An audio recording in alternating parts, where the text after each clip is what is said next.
Mae morlais yn datblygu system i fonitro ac amddiffyn anifeiliaid o amgylch tyrbinau llif llanw, fel rhan o'r ymrwymiad i ddiogelu bywyd gwyllt morol yn yr ardal hon. Mae hyn yn cael ei wneud drwy gynllun monitro a lliniaru amgylcheddol morlais.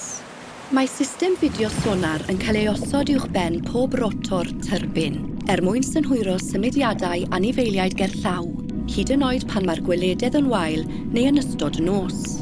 Mae cynlluniau ynni llanw eraill yn y Deyrnas Unedig wedi defnyddio offer fel hyn yn llwyddiannus. Ynghyd â'r sonar, bydd dyfeisiadau monitro acwstig yn cael ei defnyddio i synhwyro sain anifeiliaid. Bydd camerâu yn helpu gofnodi'r gwahanol rywogaethau ac i ddilysu data'r sonar. Mae cam cyntaf y gwaith yn canolbwyntio ar famaliaid morol, ond bydd y system hefyd yn cael ei defnyddio i fonitro adar môr. Bydd meddalwydd yn cysylltu'r system sonar gyda dyfais acwstig, all dderbyn signal awtomatig mwyn cadw anifail draw os oes angen. Bydd gwahanol ffyrdd o fonitro amgylcheddol yn cael ei defnyddio ochr yn ochr ar dechnoleg arloesol yma, mwyn edrych ar ymddygiad a phresenoldeb anifeiliaid ym mharth morlais. Mae hyn yn cynnwys dyfeisiadau monitro acwstig ar wely'r môr, arolygon cwch a drôn, a thagio morloi ac adar.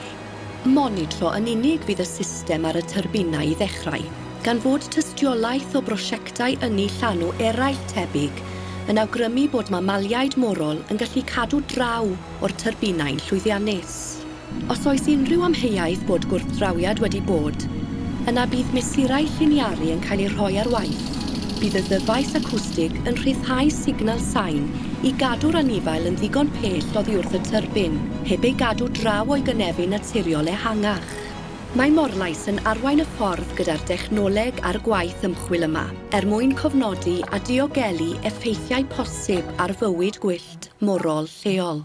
Yn ogystal â hynny, bydd y gwaith yma'n cyfrannu at ein dealltwriaeth wyddonol ehangach ac yn hwyluso proses caniatáu cynlluniau ynni llanw eraill yng Nghymru, y Deyrnas Unedig a thu hwnt.